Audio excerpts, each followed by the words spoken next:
Hola, ¿qué tal? Bienvenidos a esta nueva sesión en la cual se va a desarrollar un tema súper importante. Ahí, como pueden ver, vamos a abarcar sobre la higiene industrial, tocando también puntos claves como el ruido, la iluminación y las sustancias químicas, ¿no? Que dentro de cualquier organización es importante darle esa importancia, ese análisis y el control para cada uno de ellos. Bien, aquí tenemos brevemente el marco legal vigente que pues se aplica a este tipo de situaciones, como por ejemplo, ¿no? La más principal, la ley 29783, que es la ley de seguridad y salud en el trabajo, también su modificatoria, ¿no? Que es la ley 30222. Tenemos también el decreto supremo la 005, el decreto supremo la 019, el decreto supremo la 029, el decreto supremo la 42, que pues es el reglamento de seguridad industrial, también el decreto supremo aquí la 005, ¿no? Que es el reglamento de la ley 29783 y resoluciones ministeriales como la 375 de ergonomía y la 480, que pues aquí el MINSA establece ese listado de enfermedades profesionales. Bien, entre otras normas, ¿no? Más adelante también vamos a tocar alguna de estas leyes que nos va a servir para poder comprender higiene industrial. Bien, muchas veces algunos pues confunden, ¿no? Seguridad con higiene. Aquí básicamente tenemos los conceptos de cada uno de ellos, pues porque son diferentes, ¿no? Seguridad en sí es el conjunto de medidas y normas para poder prevenir accidentes laborales. Asimismo, pues enfermedades ocupacionales, ¿no? Sin embargo, higiene industrial ya se dedica básicamente a poder identificar, evaluar y controlar esos agentes que pues pueden causar enfermedades ocupacionales, ¿no? Justamente lo que hoy vamos a ver, los agentes físicos, donde está dentro de ello el ruido y la iluminación, y los agentes químicos, ¿no? Como sustancias y vapores, gases, que de cierta manera afectan también a la salud del trabajador. Bien, ahí tenemos el enfoque de seguridad que tiene un enfoque evitar accidentes e incidentes laborales. Aquí el enfoque principal de higiene industrial pues vendría a ser prevenir las enfermedades ocupacionales. Bien, seguridad aquí tenemos que pues son los riesgos inmediatos, visibles y relacionados a actos inseguros o condiciones peligrosas, ¿no? Como ya se encarga de evaluar lo que son las caídas, la electrocución, atrapamiento, mientras que higiene pues ya analiza riesgos a largo plazo, ¿no? Muchas veces aquí invisibles que están relacionados con la exposición continua a los agentes físicos, a los agentes químicos o biológicos. Tenemos aquí también la aplicación por cada uno de ellos y como pueden ver ahí, seguridad básicamente se aplica para el uso de arnés en trabajos de altura, analizar ello, ¿no? También evaluar lo que es la protección contra caídas, incendios o explosiones, la señalización de zonas peligrosas y procedimientos de bloqueo y etiquetado. Mientras que higiene, pues ya se encarga lo que es la medición de los niveles de ruido en decibeles, también la iluminación en los lux y pues la ventilación o otro tipo de mediciones que están dentro para poder evaluar estos agentes físicos, químicos o biológicos. Tenemos también aquí el control de polvo, vapores químicos en una planta, uso de mascarillas o respiradores adecuados y el análisis de contaminantes del aire o contacto con productos químicos. Dentro de las herramientas aquí y técnicas que se utiliza para cada uno de estos dos conceptos, que es seguridad e higiene industrial. Aquí seguridad básicamente utiliza lo que es las observaciones de comportamiento seguro, las inspecciones de equipos, también los planes de emergencia y evacuación y equipos de protección contra impactos o caídas. Mientras que higiene aquí ya tiene un enfoque en el muestreo de aire y análisis de sustancias químicas, también en la evaluación de las condiciones térmicas, en las evaluaciones del ruido y vibración o iluminación. Aquí tenemos también la dosimetría personal y mapas de calor, ruido, iluminación o otros contaminantes. Para que se entienda mejor esta parte, pues aquí digamos, ¿no? Que en una empresa un trabajador resbala por un piso mojado y se cae y sufre lesiones, pues ya vendría a ser más un problema de seguridad, ¿no? Sin embargo, si un trabajador tiende a estar expuestos constantemente a ruido y desarrolla debido a ello una sordera por exposición constante, ¿no? Y sin la protección, pues ya vendría a ser ya un problema de higiene industrial. Básicamente, entonces, eso sería la diferencia. Bien, entonces, ¿qué es higiene industrial, no? Higiene industrial vendría a ser, como ya lo hemos visto, y con la diferencia de seguridad, anticipa, identifica, evalúa y controla esos riesgos en en las áreas de trabajo, ¿no? Evalúa esos riesgos como de los agentes químicos, de los agentes físicos, que dentro de estos agentes físicos pues podemos encontrar el ruido, la iluminación, también la vibración, ¿no? Y los agentes químicos o biológicos.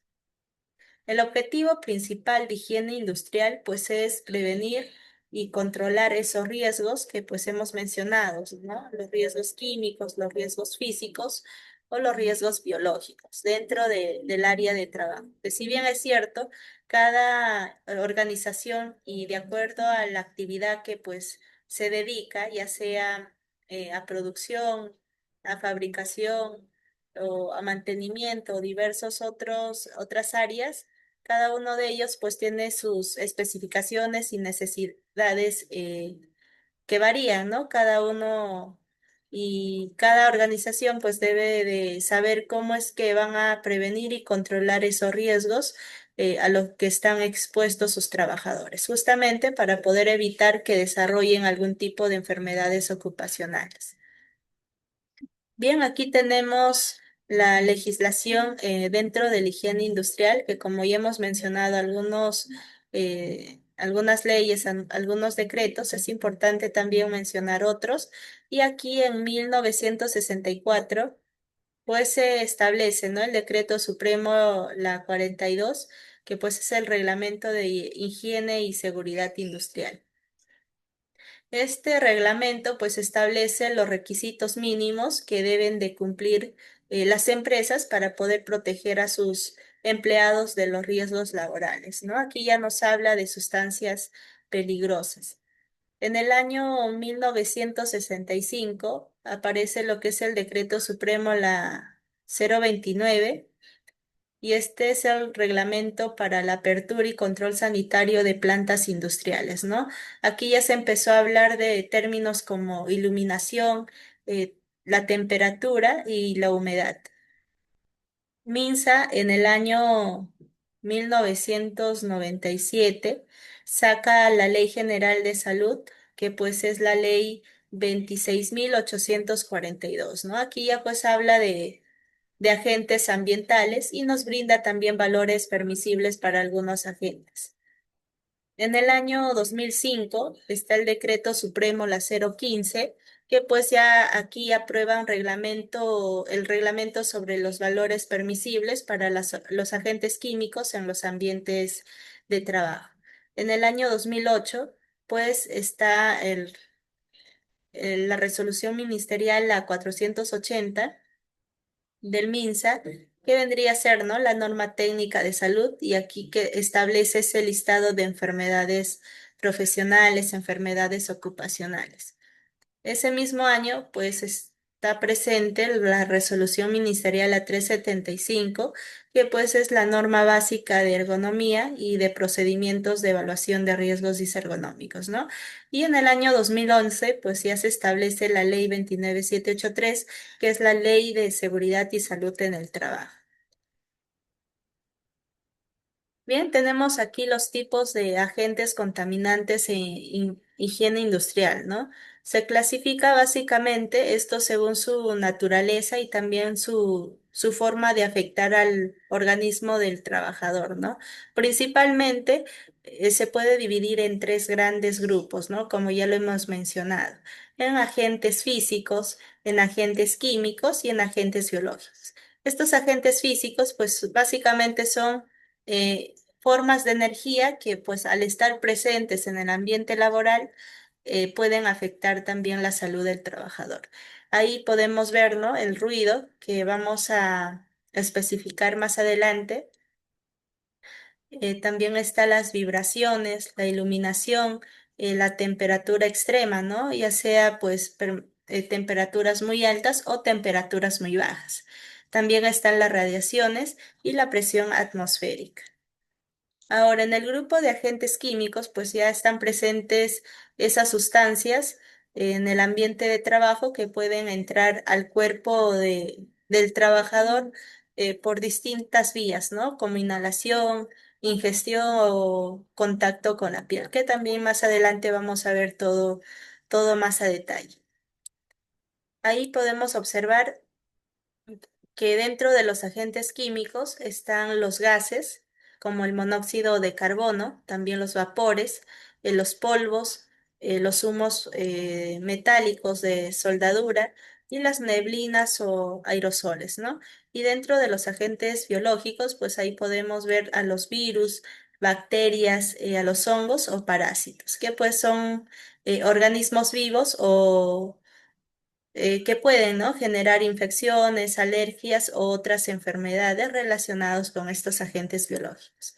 Bien, entonces vamos a pasar con el primer punto clave que hemos mencionado, que está dentro de los agentes físicos mediante la energía mecánica y estamos hablando, ¿no? Pues del ruido. El ruido aquí se define como pues un sonido no deseado, un sonido molesto o impestivo, ¿no? Que pues el trabajador percibe. Una sensación sonora también desagradable que pues interfiere en la comunicación, en la concentración y en el bienestar general del trabajador.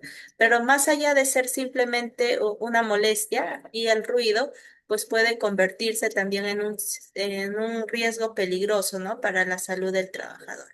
Y cuando la exposición, pues, es ya prolongada y continua, y especialmente a niveles de ruido muy altos, pues puede generar lesiones auditivas progresivas. Y estas lesiones, si es que no se detectan a tiempo y no se controlan, pueden llegar a causar también una sordera irreversible, ¿no? La pérdida de la audición, afectando no solo a la parte física del trabajador, sino también a la calidad de vida en general, ¿no? Y desde el punto de vista técnico, como pueden ver ahí, el ruido tiene dos características fundamentales que debemos de considerar. Primero, su frecuencia, ¿no? Que se mide en hercios y hace referencia pues al número de siglos por segundo del sonido. Y la segunda característica pues es su intensidad, ¿no? Y esa intensidad pues se mide en decibeles. Esta última, pues, es clave, ya que representa el volumen o esa potencia del sonido, ¿no? Desde el umbral del silencio, que pues es 0 decibeles, hasta los más o menos 140 decibeles, que es el umbral del dolor. Y para darles aquí un ejemplo claro, pues una conversación normal que pueden tener dos trabajadores, básicamente está en torno a los 60 decibeles, ¿no? Pero una herramienta con un motor industrial, pues puede superar fácilmente los 90 o 100 decibeles, lo que representa aquí ya un riesgo directo si es que se trabaja varias horas al día y sin protección auditiva, ¿no? Como en este caso los tapones o las orejeras que pues permiten disminuir esa sensación, esos niveles de ruido que percibe el trabajador.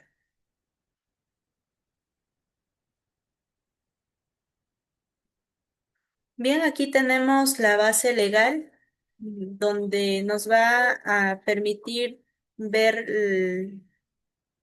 el nivel máximo permisible que debe de considerarse en un ambiente de trabajo, ¿no? Tenemos la resolución ministerial a 375 que como hemos mencionado, es la norma básica de ergonomía y de procedimientos de evaluación de riesgos disergonómicos, ¿no? Tenemos aquí también el artículo 23 que pues nos brinda el tiempo de exposición al ruido industrial, el artículo 24 la dosis de ruido laboral, y el artículo 5 referido a los centros de atención de exigencia, ¿no? Y la guía del Decreto Supremo la 024, que pues es una guía que está más abocado al sector minero. Y aquí también pues nos da la medición de ruido y los tiempos de exposición máximo en una jornada laboral. Tenemos aquí los tipos de ruido en la higiene industrial. El primero es el ruido continuo, que básicamente pues este ruido continuo se entiende y se mantiene constantemente o varía poco pues durante el tiempo de exposición. Tenemos algunos ejemplos como los motores eléctricos funcionando, ¿no? También el ruido que genera una máquina industrial en la operación constante y el ruido que generan los ventiladores industriales o los compresores. Aquí el riesgo, pues, es una alta probabilidad de que el trabajador pueda perder la audición si es que se supera el límite permisible, que es 85 decibeles durante una jornada laboral, que vendría a ser pues 8 horas, ¿no?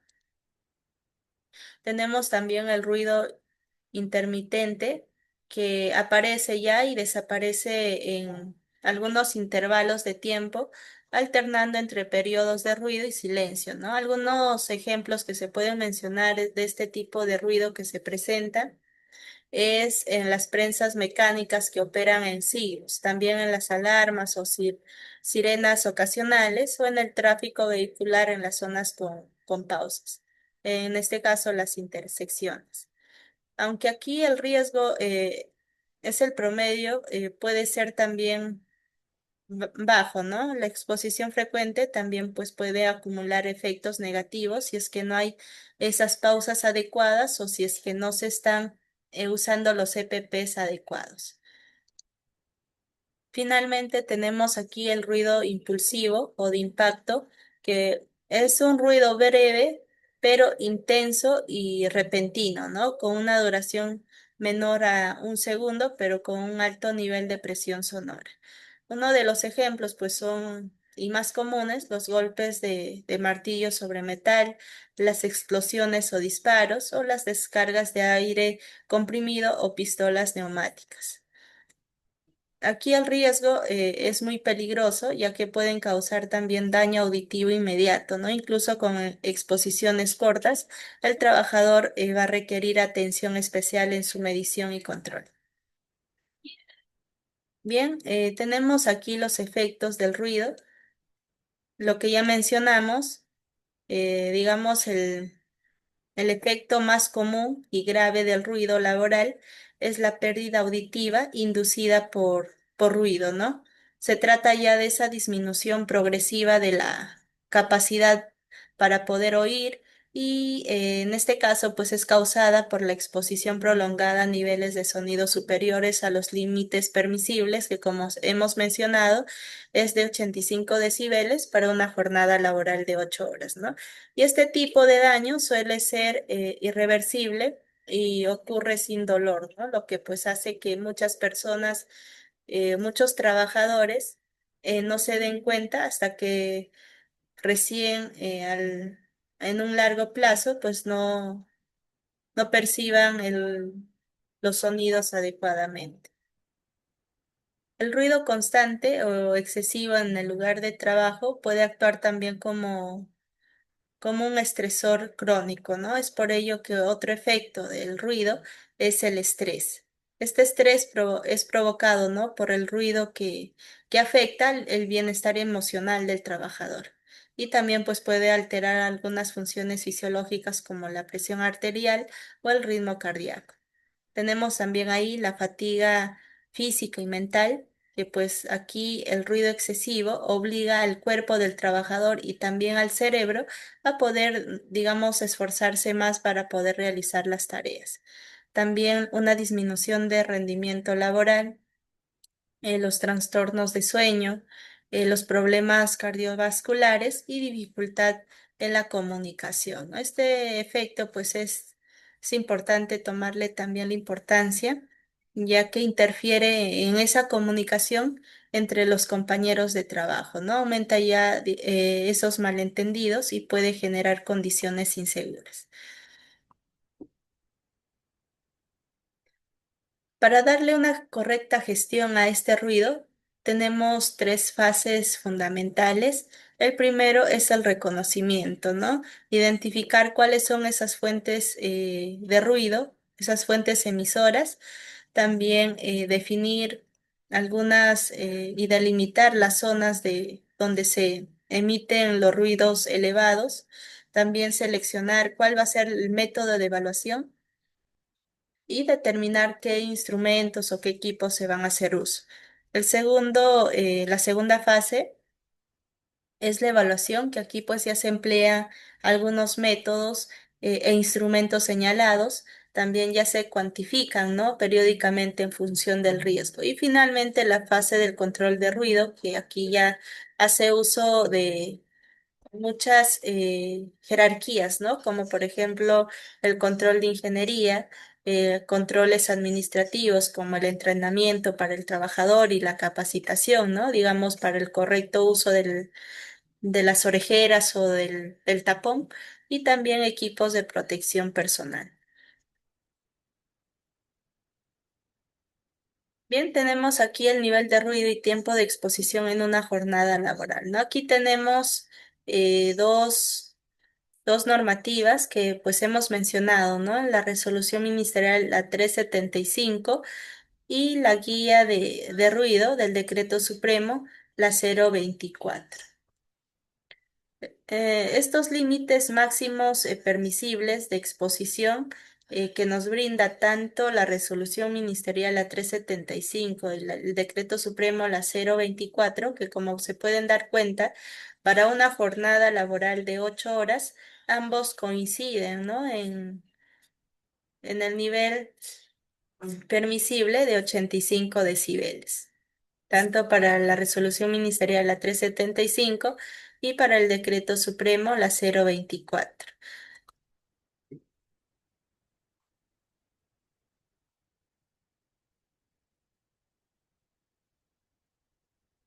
Bien, entonces este es el punto pues de referencia, ¿no? Y si es que el nivel de ruido aumenta, aquí el tiempo permitido de exposición también debe de reducirse proporcionalmente, ¿no? Tenemos, por ejemplo, ¿no?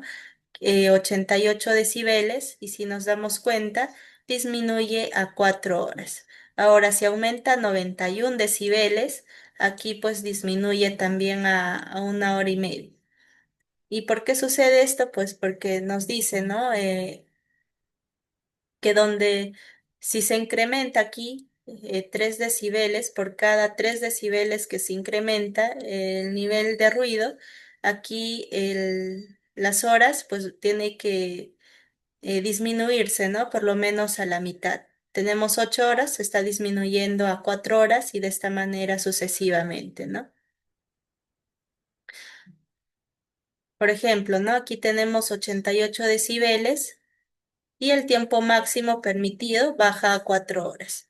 El de 91 decibeles se reduce a 2 horas casi. Aquí si es que nos vamos al, al del decreto supremo, la 024, es a 1 hora y media, ¿no? Bien, entonces de esta manera se toma como referencia este cuadro que nos indica, ¿no? ¿Cuál es digamos, el ruido, el límite máximo permisible de exposición que debe de considerarse un trabajador en cuanto realiza sus actividades, ¿no? En una jornada laboral. Bien, entonces para poder controlar efectivamente el ruido ocupacional es importante medirlo adecuadamente, ¿no? Y para ello pues contamos con dos instrumentos fundamentales. Y ahí como pueden observar, pues tenemos al dosímetro y al sonómetro. Comenzando aquí por el sonómetro, pues este es un equipo portátil que permite medir el nivel instantáneo de presión sonora, ¿no? En el punto específico que se quiera evaluar del ambiente laboral. Es muy útil también pues para realizar evaluaciones puntuales, por ejemplo, ¿no? Al lado de una maquinaria, en un taller o cerca de una fuente de ruido determinada. Ahí como pueden visualizar en la imagen, ¿no? De esta manera, entonces, el sonómetro puede medir el nivel de ruido. El sonómetro mide el ruido en decibeles y ayuda a identificar también cuáles son esas zonas, esas áreas con mayor riesgo, ¿no? Ideal aquí para hacer un mapa de ruido, el área de trabajo, ¿no? Por otro lado, tenemos el dosímetro, que pues es un dispositivo más específico, más personal, y se coloca generalmente en el hombro, en la parte del pecho del trabajador, ¿no? Que esté lo más cerca posible al oído del trabajador. Y mide también la exposición acumulada al ruido durante toda esa jornada laboral. Aquí el dosímetro pues es especialmente útil cuando el trabajador se está desplazando por distintas áreas con diferentes niveles de ruido, ¿no? Ya que pues registra el total de la exposición sonora a lo largo del tiempo, lo cual va a permitir también saber con precisión si es que ha superado o no el límite de permisible, que es 85 decibeles en 8 horas de trabajo. Algunos pasos para poder realizar adecuadamente este monitoreo, pues es primero verificar la marca, la serie y el tipo de equipo, ¿no? Es importante entonces verificar si es que el equipo está bien calibrado sus escalas, ¿no? Para que pues nos dé una respuesta concreta. También asegurarse la programación del equipo en escala A y con respuesta lenta. Verificar también la calibración del equipo y que el nivel de variación sea inferior a 0,5 decibeles. También instruir al trabajador sobre el monitoreo a realizar, la medición para que en el caso del dosímetro debe de realizarse el 70% del tiempo total de la jornada. Y finalmente, pues la medición para el caso del sonómetro debe de realizar por lo menos 3 mediciones de 5 minutos cada una, ¿no? Y la variación de la medición debe de constar de los 3 decibeles. Bien, aquí tenemos una parte práctica en donde vamos aquí a desarrollar y evaluar, ¿no? El nivel equivalente resultante, que pues es el promedio de todas las mediciones de varias áreas de trabajo aplicando determinados tiempos. Bien, tenemos la fórmula que el nivel equivalente resultante va a ser igual a 10 multiplicado por el logaritmo de en base 10 multiplicado todo ello pues por el tiempo de evaluación el primer tiempo por 10 elevado al decibel que pues estamos aquí, del nivel de ruido, sobre 10, ¿no? Y de esta manera pues hasta todas las mediciones que se vayan a realizar en esa área de trabajo. Dividido por todos los tiempos, ¿no? Aquí tenemos el tiempo 1, tiempo 2, hasta la cantidad de mediciones que se ha realizado.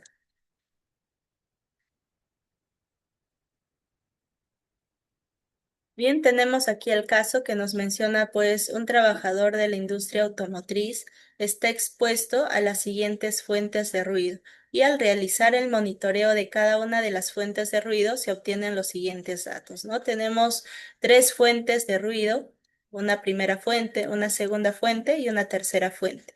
Para esta primera fuente, pues el nivel de ruido que ha resultado es de 85 decibeles. Para la segunda fuente, como pueden ver ahí en la tablita, nos da un resultado de 90 decibeles. Y para la última fuente, que es la fuente 3, pues tenemos un total de 88 decibeles, ¿no? En la misma tabla, pues nos está ya proporcionando la duración, en este caso en horas. Para la primera fuente, pues se ha realizado en una duración de 2 horas, para la segunda fuente 1 hora y para la tercera fuente, pues 1 hora y media, ¿no? Ahora, para determinar el equivalente del nivel resultante, pues vamos a aplicar la fórmula, que aquí también está en la diapositiva y reemplazando pues todos los datos, ¿no? 10 por el logaritmo de en base 10, multiplicado primero a la duración de la primera fuente, que es 2 horas, por 10 elevado al nivel de ruido que se ha evaluado, en este caso pues es 85 sobre 10, ¿no? De esta manera sumamos la siguiente fuente, que pues es una hora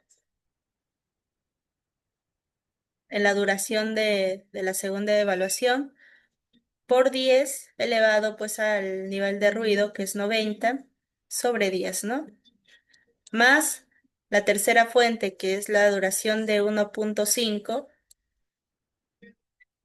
por 10 elevado al nivel de ruido, que es 88 entre 10, ¿no? En este caso, resolviendo la ecuación, tenemos un total de 87.58, que redondeando sería 88 decibeles en escala. ¿Qué significa esto? Pues según la norma vigente en el Perú, como hemos visto, ¿no? La resolución ministerial la 375 y también el decreto supremo la 024, pues el límite máximo permisible es de 85 durante una jornada laboral que es 8 horas, ¿no? Y si el trabajador está expuesto aquí a 88 decibeles, como nos ha salido, pues representa ahí una exposición superior al límite permitido, ¿no? Y por lo tanto no puede mantenerse durante una jornada laboral completa de 8 horas sin medidas de control. La normativa también, como hemos mencionado, nos indica que pues por cada incremento de 3 decibeles, el tiempo de exposición también debe de reducirse a la mitad, ¿no? Entonces, si el trabajador está expuesto a 88 decibeles, solo podría permanecer como máximo 4 horas, ¿no? De 8 horas la mitad sería 4 horas y en ese entorno, pues, si es que no se va a considerar algún tipo de protección, ya que pues se está duplicando la energía sonora permitida y por lo tanto esta medición nos obliga a tomar acciones inmediatas, ¿no? ¿Qué tipo de medidas se pueden de tomar aquí para este caso? Pues, por ejemplo, la reducción del tiempo de exposición, la implementación de barreras acústicas, también el mantenimiento de la maquinaria, ¿no? Para poder de cierta forma reducir ese ruido que la maquinaria pues representa. O el uso obligatorio de los equipos de protección auditiva, ¿no? Que como hemos ido mencionando, las orejeras y adicional también colocarse los tapones, ¿no? Para una mayor protección. Bien, tenemos aquí los controles del ruido. El primer control pues es el control de la fuente, ¿no? Este control de la fuente, en la fuente, es el primer paso y el más efectivo en nivel de intervención, ¿no? Consiste en modificar, ahí como pueden observar, modificar o intervenir directamente el equipo o proceso que genere el ruido. Ejemplo de medidas, pues el mantenimiento preventivo, ¿no? Quizás alinear y ajustar correctamente los componentes de las máquinas para evitar que realice ruidos innecesarios causados por desgaste o mal funcionamiento. También el diseño o rediseño de las maquinarias. Aquí pues usar equipos más silenciosos o con tecnología que permita reducir esas emisiones de ruido desde su fabricación. Tenemos también el reemplazo de la maquinaria obsoleta. Aquí pues es importante sustituir esos equipos o esas maquinarias antiguas que generan altos niveles de ruido por versiones modernas más silenciosas, ¿no? Y finalmente aquí la reducción de la velocidad o la potencia de operación. En algunos casos, pues operar a menor potencia puede también disminuir considerablemente el ruido sin afectar la productividad. Aquí básicamente, pues la ventaja de este control en la fuente es que ataca el problema desde su origen y suele tener beneficios a largo plazo.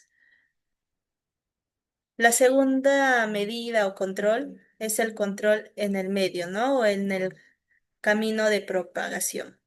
Y cuando no es posible eliminar o modificar la fuente de ruido que hemos mencionado aquí, Aquí se aplican medidas para poder reducir su propagación en el entorno laboral, ¿no? Algunos ejemplos de medidas, pues es el aislamiento acústico, digamos, encerrar las máquinas ruidosas en cabinas, ¿no? O colocar recubrimientos en las paredes o techos. También están las barreras físicas, que pues se puede instalar paneles acústicos en la distancia y ubicación, reubicar los puestos de trabajo lejos de esas fuentes de ruido muy alto y el diseño del ambiente, ¿no? Colocar materiales absorbentes como paneles o techos acústicos para reducir el nivel de ruido.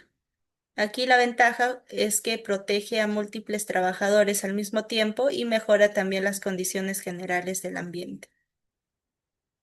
El tercer control y último, pues se hacía la protección personal, ¿no? En este caso, los equipos de protección auditiva. Ya cuando no es posible eliminar el ruido o reducirlo a niveles seguros, se debe de proteger directamente ya al trabajador, ¿no? Mediante el uso de los EPPs. Aquí tenemos las más comunes, los tapones para los oídos, que pues se insertan dentro del canal auditivo y pueden ser desechables o reutilizables, ¿no? Y aquí requiere también esa correcta colocación para ser más eficaces. Tenemos también las orejeras o cascos auditivos que pues ya cubren completamente el oído del trabajador y son más fáciles de colocar, ¿no? Y los protectores con cancelación auditiva. Aquí pues básicamente ya se está usando lo que es la tecnología para poder reducir ese ruido y especialmente es útil para tareas de comunicación. Una recomendación básica que se menciona aquí para este control es que la protección personal debe de ser la última línea de defensa, ¿no? Como en el caso de la jerarquía de controles, pues la última barrera que nos menciona es los EPPs, ¿no? Al igual aquí para el control de ruido, hay que garantizar en lo mayor posible utilizar la jerarquía de eliminación. Tenemos también la jerarquía pues de la sustitución, de los controles de ingeniería y controles administrativos, ¿no? Estos controles administrativos, aquí pues se puede realizar, digamos, una capacitación al trabajador de cómo usar adecuadamente estos EPPs, ¿no? Como los tapones, las orejeras, que de cierta manera les va a ayudar también a poder evitar sufrir alguna enfermedad ocupacional. Ahora vamos a pasar a otro agente físico que, como hemos mencionado, está dentro de la energía luminosa y estamos hablando pues de la iluminación, ¿no? Aquí la iluminación pues es esa cantidad de luz visible que se proyecta sobre una superficie para poder permitir que los trabajadores puedan ver y realizar sus actividades de manera segura y eficiente.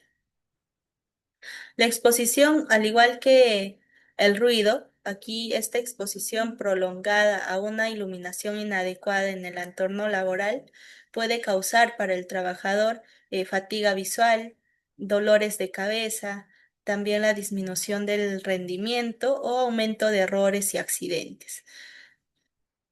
Como hemos visto, el ruido se mide en decibeles, se expresa en decibeles y aquí la iluminación pues se expresa en lux, ¿no? Que pues es la unidad del sistema internacional para poder medir la iluminancia. Bien, tenemos aquí algunos efectos que como ya hemos mencionado, fatiga visual, la visión defectuosa, dolor de cabeza, aturdimiento y otros síntomas que pues representan, ¿no? La iluminación inadecuada. Disconfort que pues hace referencia al contraste del ambiente de trabajo y debido a ello hay una pérdida de visión, reducción en la definición de la imagen o sensación de incomodidad. Una iluminación inadecuada pues también se traduce a errores y accidentes laborales, ¿no? Por eso es muy importante también gestionar este tipo de agente físico. Parte de su evaluación, aquí tenemos el luxómetro, también llamado Light Meter, que pues permite una medida de la luz realmente recibida en un punto dado, ¿no?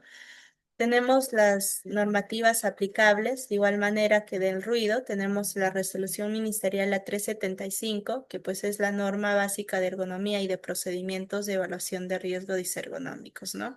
Aquí tenemos la norma internacional, la norma europea, que menciona también algunos puntos claves de la iluminación, también la norma la 025, que es la norma mexicana, y la iluminación de puestos de trabajo en interiores con la ISO 8995.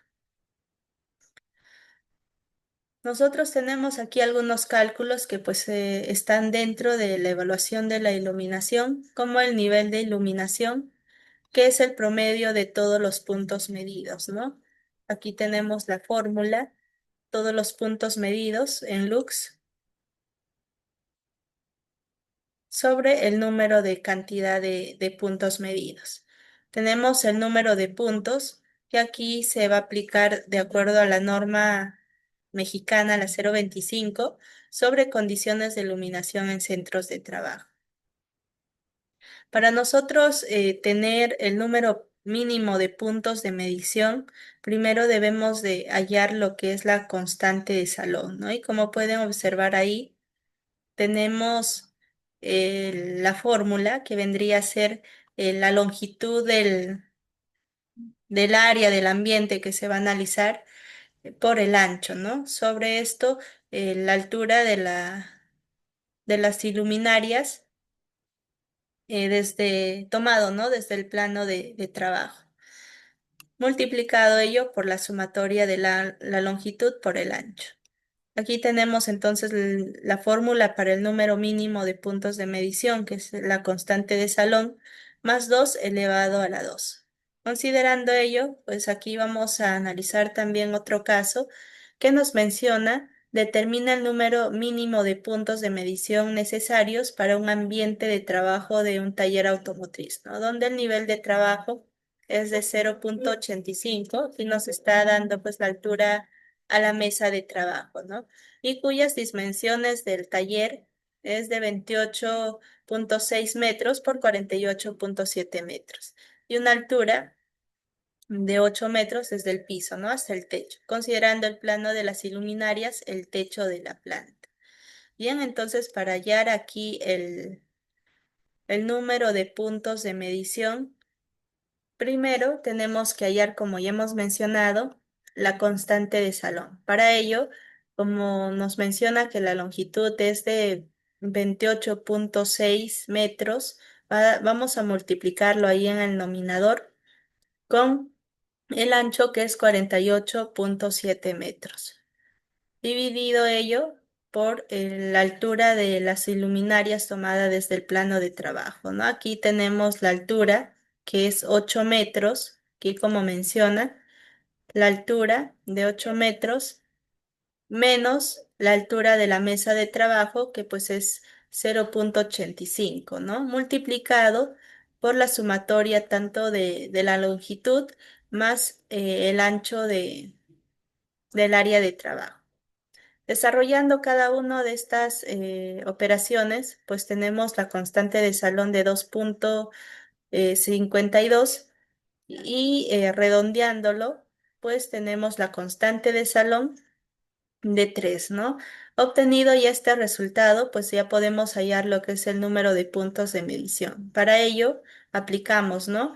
La constante de Salón que nos salió 3, le sumamos 2 elevado a la 2, siendo esto pues 25 puntos. ¿Y cómo colocamos esos 25 puntos? Pues en el área de trabajo, considerando este plano, ¿no? Podemos aquí considerar lo que es el dividir, ¿no? 5 por 5 para poder tener esos 25 puntos de medición. Para ello se ha colocado entonces Hemos partido en un total de 25 puntos y aquí el punto de medición pues se debe de situar en el medio, ¿no? En la intersección de cada punto. Y de esa manera entonces se sitúa lo que son los 25 puntos de medición. Una vez obtenido ello, pues nosotros podemos de cierta manera utilizar también la resolución ministerial a 375 que en el artículo 31 nos da los niveles mínimos de iluminación. Tenemos aquí, ¿no? Como pueden observar, para la tarea en exteriores y también del puesto de trabajo, como áreas generales de patios y estacionamientos, el nivel mínimo de iluminación del área de trabajo es de 20 lux. Ahora, si vamos aquí también el, para almacenes de poco movimiento, pasillos, escaleras, estacionamiento, labores en minas subterráneas, el nivel mínimo de iluminación en esa área de trabajo pues debe de ser, ¿no? De 50 lux.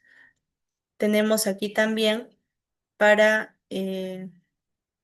áreas de servicio como almacenaje rudo, recepción y despacho, casetas de vigilancia o cuartos de compresores. El nivel pues es de 200 lux. Tenemos también para talleres como áreas de empaque y ensamblaje. El nivel mínimo de iluminación debe de ser de 300 lux.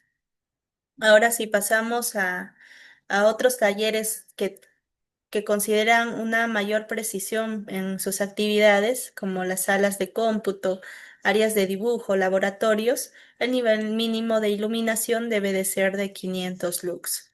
Lo mismo podríamos ver aquí, ¿no?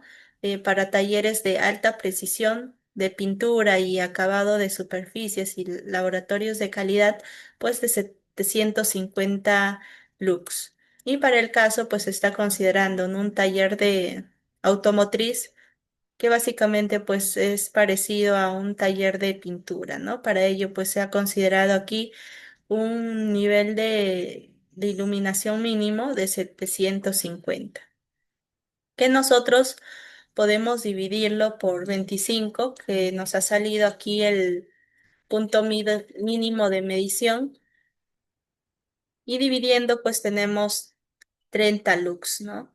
La cual, si el encargado de poder realizar esa medición, aproximadamente cada punto debe de tener, ¿no? 30 lux.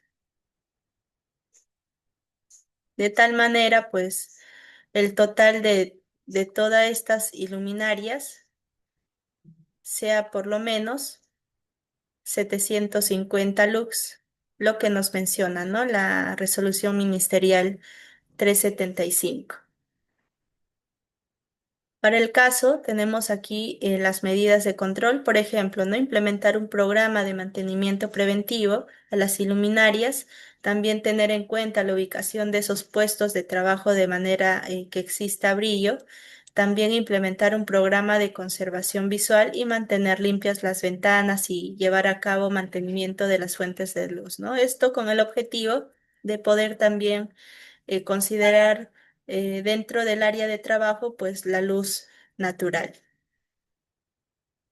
De forma general, entonces, aquí tenemos el control y mejora de la iluminación en el trabajo. Primero, se debe de considerar una distribución adecuada de las luminarias, ver, ¿no? Esa correcta ubicación y la cantidad de luminarias para poder garantizar que la luz que se distribuya dentro del área de trabajo sea uniforme y no represente algunas sombras molestas, ¿no? Sobre las superficies de trabajo. Es importante también evitar tanto las zonas oscuras como el exceso de brillo o exceso de iluminación que pues puede generar deslumbramientos, ¿no? Además se debe de considerar también la altura, la dirección y el tipo de luminaria que se va a hacer uso dentro del área de trabajo. El segundo control que se puede considerar, pues, es el mantenimiento de los sistemas de iluminación que, como para el caso hemos mencionado, ¿no? Realizar esos mantenimientos. Aquí también, con el tiempo, esas iluminarias, pues, deben de quizá acumular lo que es algún tipo de partículas, ¿no? Como polvo o deteriorarse y reducir, ¿no? Su capacidad de iluminación. Por eso es importante implementar ese mantenimiento de preventivo y mantenimiento correctivo, que pues dentro de ello se puede incluir la limpieza regular, el reemplazo de focos quemados, también la revisión de los balastros y asegurarse de que pues las cubiertas difusoras estén en buen estado. Finalmente, aquí tenemos la adaptación a las tareas específicas. Aquí nos menciona que pues no todas las actividades, ¿no? No todas las organizaciones tienen esa misma necesidad, requieren el mismo nivel de iluminación. Por eso es importante, es fundamental ajustar esa intensidad y tipo de luz según la naturaleza de la tarea, ¿no? Que como vimos ahí en la resolución ministerial la 375 nos da, ¿no?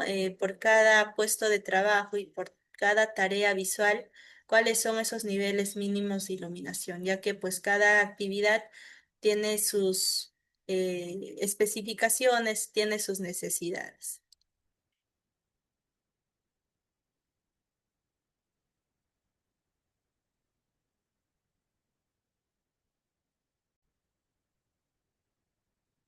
Ok, vamos a continuar ahora con los agentes químicos, que estos agentes químicos, pues son esas sustancias o compuestos que al estar presentes también en el ambiente laboral pueden afectar negativamente a la salud de los trabajadores si es que no se controlan adecuadamente, ¿no? De ahí su importancia de poder, pues, realizar la correcta. Este tipo de agentes, pues también pueden encontrarse en diversas formas, ¿no? Por ejemplo, en su forma de sólido, líquido o gases, y esto también pueden ingresar al cuerpo por inhalación, contacto con la piel o ingestión accidental, ¿no? Que pues más adelante vamos a ver cada uno de estos, digamos, esas vías de ingreso al cuerpo. Bien. Para poder entonces controlar eficazmente esos agentes físicos, el primer paso aquí, y es siempre, ¿no? Reconocer, ¿no? En esta fase identificamos cuáles son esas sustancias presentes en el ambiente laboral y luego analizar cómo es que pueden afectar a la salud del trabajador.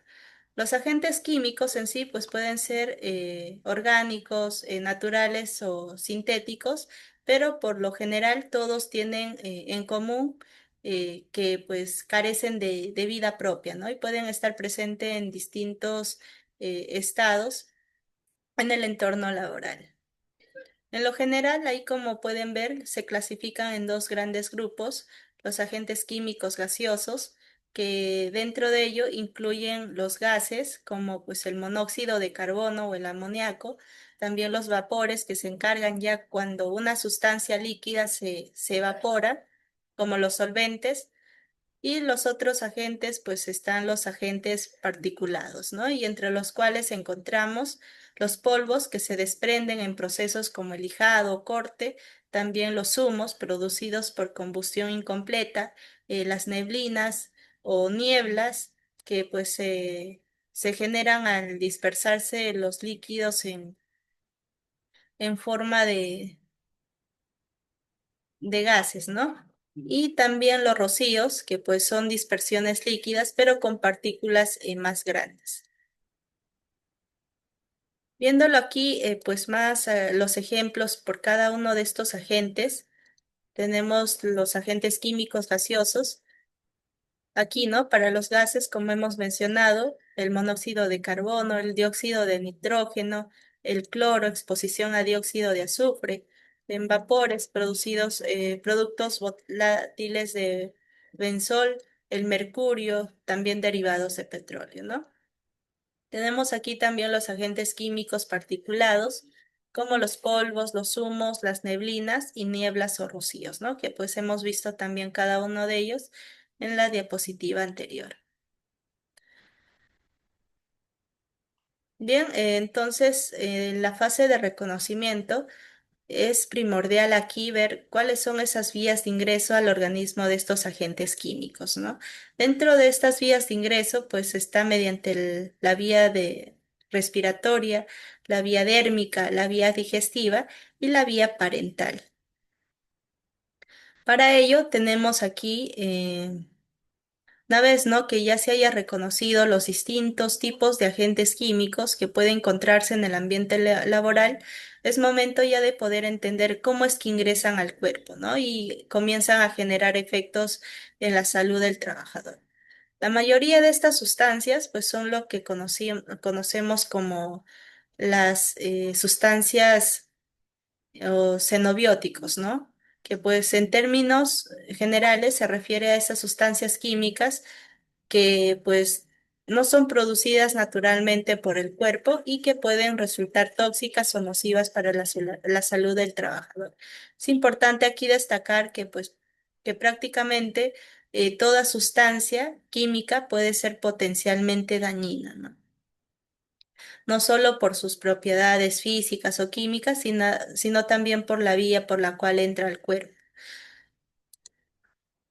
Continuando entonces con las vías de entrada xenobióticos, es fundamental entender cómo exactamente los agentes peligrosos logran ingresar al cuerpo del trabajador, ¿no? Y si observamos un diagrama básico del cuerpo, ahí, ¿no? Podemos notar que estamos en contacto constante con el mundo exterior a través de varias superficies de exposición, ¿no? Ya sea la piel, los pulmones, que son los órganos, también la nariz, la boca y los tractos digestivos, ¿no? Y esto significa que pues los agentes químicos, así como también los microorganismos como bacterias y virus, estos peligros biológicos, también pueden ingresar al organismo a través de cualquiera de estos puntos. Y estas vías de entrada xenobióticas, pues son cuatro, ¿no?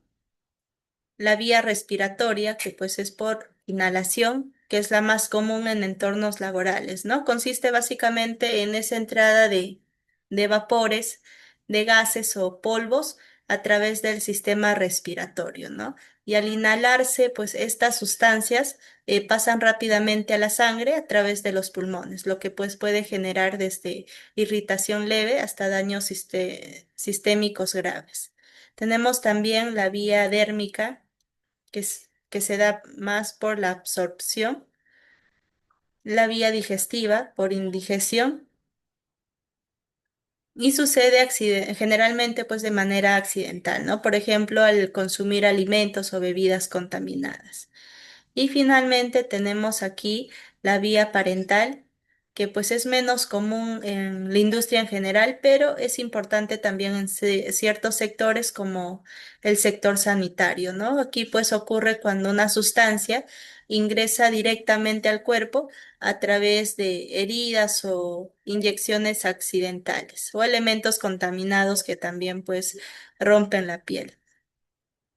Bien, entonces, conocer todas estas vías nos permite establecer esos controles específicos, ¿no? Ya sea ventilación adecuada para los gases, ¿no? También el uso de respiradores, el uso de guantes, el uso de los EPPs adecuados, ¿no? Como ropa específico para realizar las actividades que conllevan a poderse exponer a ese tipo de entradas de agentes químicos.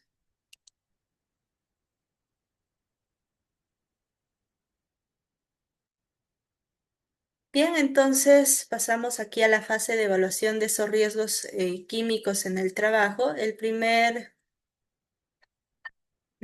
control, evaluación, tenemos la ficha de datos de seguridad, ¿no? Estas fichas, pues, son documentos técnicos que proporciona el fabricante o proveedor de una sustancia química que contiene información detallada sobre cuál es su composición, cuáles son esas propiedades físicas y químicas, Es importante conocer también cuáles son los peligros para la salud, las medidas de manejo seguro, los procedimientos en caso de emergencia o derrames y los equipos de protección personal que recomienda el fabricante que el trabajador debe usar si va a hacer uso de estas sustancias químicas.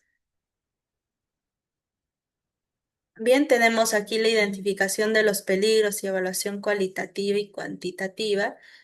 Primero tenemos la identificación de los peligros, ¿no? Consiste en reconocer esos agentes presentes, esos agentes químicos y cuáles son sus posibles efectos dañinos para los trabajadores. También tenemos la evaluación cualitativa, que pues ya se da un análisis descriptivo que determina si es que hay riesgos presentes y cuál es su gravedad potencial. Y la evaluación cuantitativa, pues ya es la medición y análisis numérico del nivel de exposición a estos agentes químicos. Y generalmente, pues mediante muestreos ambientales, ¿no? Dentro de la evaluación también tenemos aquí el límite de exposición ocupacional. Este límite de exposición pues es un valor máximo permitido para la concentración de un agente químico en el área de trabajo, ¿no? Al igual que pues hemos visto ahí en el ruido, el nivel permisible máximo en una jornada laboral pues es de 85 decibeles, ¿no? Lo mismo aquí para los agentes químicos. Si es que la concentración de un agente químico pues excede su límite de exposición ocupacional, se considera ya que pues el riesgo para la salud es muy alto, ¿no? Y debe de implementarse medidas inmediatas. Además, están establecidos también por organismos nacionales e internacionales como el OIAS, el NIOSH, también el MINSA, aquí en Perú, ¿no? Y pues varían también según el producto químico y esos efectos que están presentes en cada área laboral.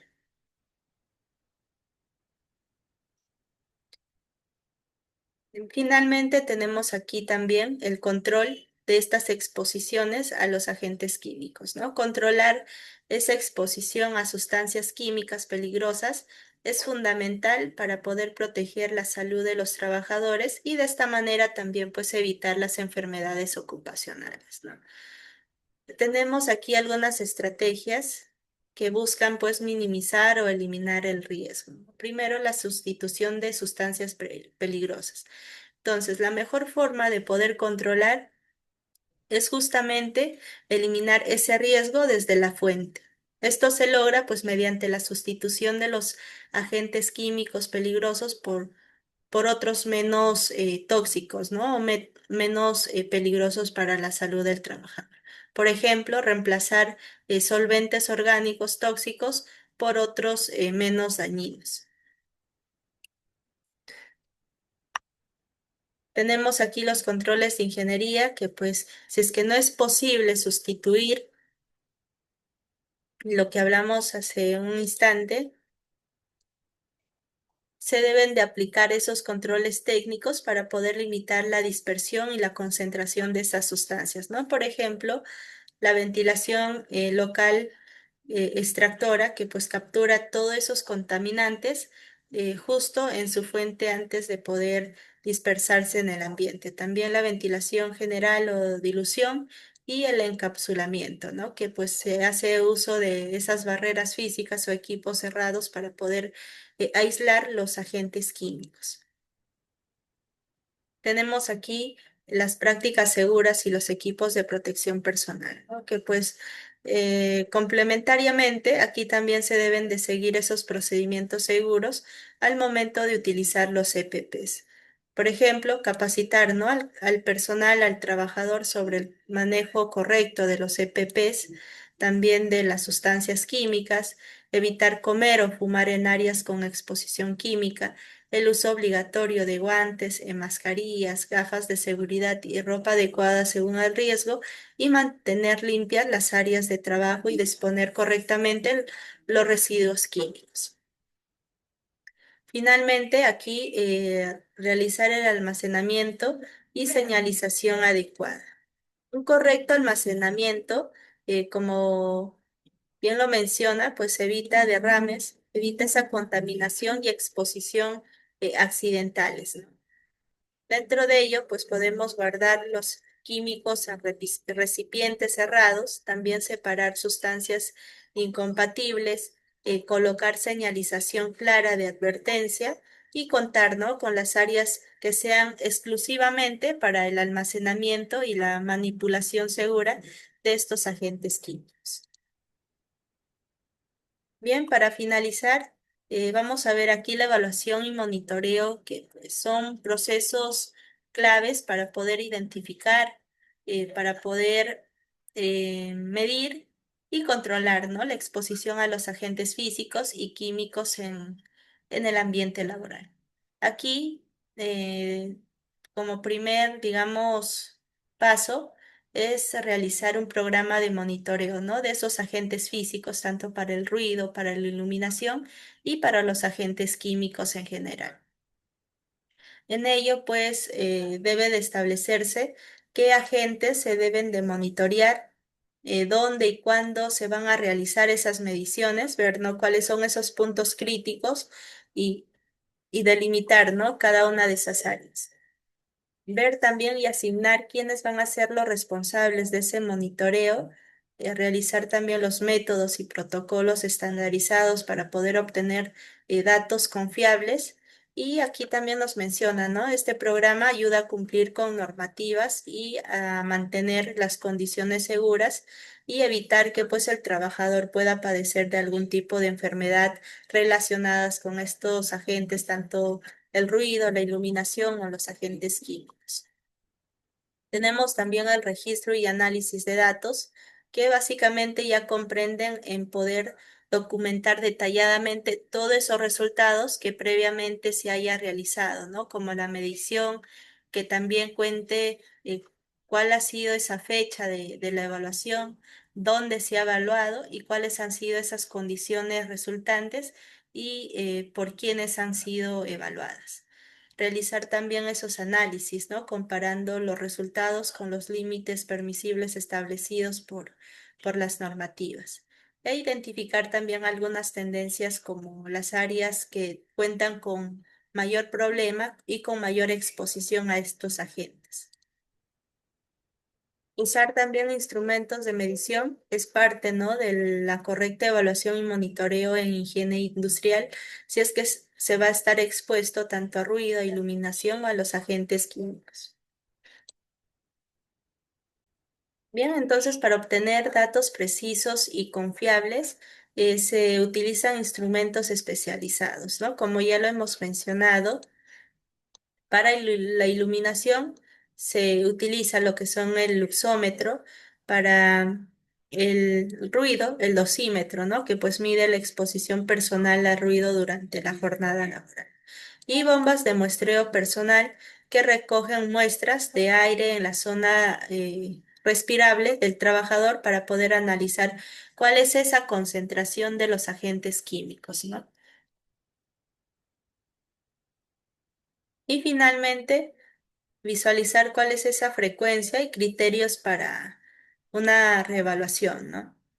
Por ejemplo, los cambios en los procesos o materiales que pues pueden afectar la exposición; también aquellos resultados de monitoreos anteriores, si es que se han detectado niveles altos, deben de aumentar también, en este caso, la evaluación, ¿no? Volver a realizar esa evaluación.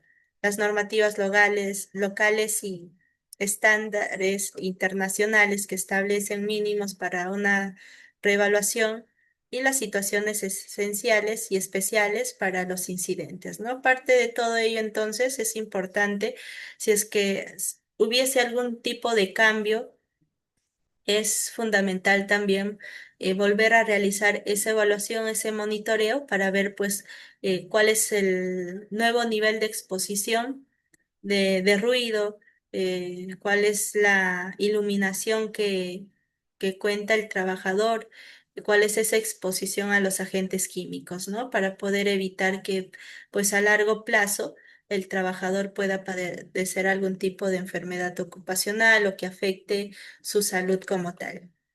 Bien, entonces eso sería por la sesión del día de hoy. Hemos visto parte de ahí de higiene industrial. También hemos abarcado un poco de seguridad, que pues son términos muy diferentes. Seguridad se centra más en poder prevenir y evitar los que son los accidentes laborales, mientras que higiene industrial se centra en poder evitar, ¿no? Que el trabajador sufra enfermedades ocupacionales a causa de la exposición prolongada o excesiva de agentes físicos, de agentes biológicos o de agentes químicos, ¿no? Que pues como hemos visto, dentro de los agentes físicos que hemos abarcado, el ruido, que para el nivel máximo permisible para una jornada laboral es de 85 decibeles, y si es que aumenta por lo menos 3 decibeles más el nivel de exposición, pues la hora de jornada laboral se debe de disminuir a la mitad, ¿no? También hemos visto la iluminación, que pues es importante medir y evaluar cuáles son esos puntos de mediciones, ¿no? Primero hallar la constante de salón, y luego de esa constante de salón para hallar los números, los puntos de medición, pues tenemos que sumarle 2 y elevarlo a la 2, ¿no? Que pues son importantes realizar esa evaluación para poder evitar que el trabajador pueda sentir fatiga o pérdida de la visión. Y por último, ¿no? Los agentes químicos que también hemos visto ingresan por diferentes partes del cuerpo, ¿no? Ya sea por inhalación, eh, por, por la piel, por la parte vía dérmica y las otras vías que pues hay que tomarle la debida importancia. Así que nada, eso sería por la sesión del día de hoy. Espero que la información que se haya compartido pues sea de mucha utilidad. Nos vemos en una próxima.